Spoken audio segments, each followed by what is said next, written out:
Okay, I got the possum out. I know. Here's its baby. It's hanging on to its back. Oh. And we have more babies right here in the pouch.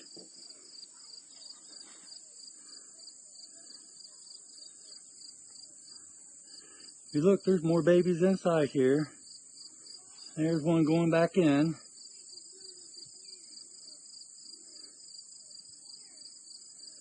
And this one here, it's just hanging on for dear life. They kind of look like a rat. Possums are good to have around the farm, but they also eat chickens and livestock. But mostly they eat bugs. So, I don't know, we're going to catch and release. We don't kill anything unless we're going to eat it. You can tell she ain't happy with me. Yeah, it's just a little thing.